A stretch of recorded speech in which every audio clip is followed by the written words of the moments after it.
ახლა გადავიდეთ ვოლიერში გამოზრდის მეთოდზე.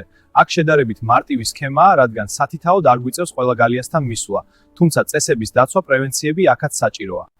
ვოლიერში უფრო ძლიერი იმუნიტეტი უყალიბდებათ ბოწრებს, რადგან მეტ მოძრაობაში არიან და კუჩნაწლავს ეს კი ძალიან უხდება.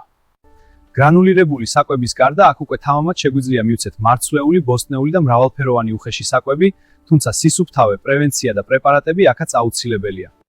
მართალია ასეთი ტიპის შენახვისას მოვლა შედარებით ადვილია, თუმცა აქვს რამოდენიმე მინუსი და ესეც გასათვალისწინებელია. ეს მინუსებია: ნაკლები კონტროლი, შეწყვილების დაგეგმვა, იმბრიდინგის ალბათობა, წონამატი შედარებით ხანგრძლივდება. თუმცა ცოტა ძალისხმევით სექციური ვოლიერების მოწყობა შეიძლება, სადაც გადანაწილება მოხდება სქესის და ასაკის მიხედვით, ასე უკვე შეგვიძლია მეტი კონტროლი. ეს საოცარი სანახავია.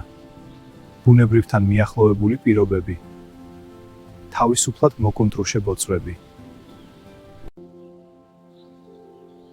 სილამაზე, სიმშვიდე და მინიმალური დანახარჯები.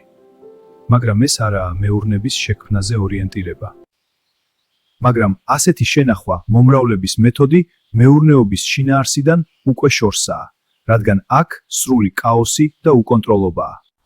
ასეთ სიტუაციაში ვერ ვახდენთ რაოდენობის კონტროლს, დაავადებების დროულ აღმოჩენას, სწორ მკურნალობას, ხდება უკონტროლო შეწყვილება, უარესდება ჯიშობრივი მახასიათებლები. აქ არსებობს საფრთხეები, როგორც ეპიდემიის, ასევე მტაცებლებისგან.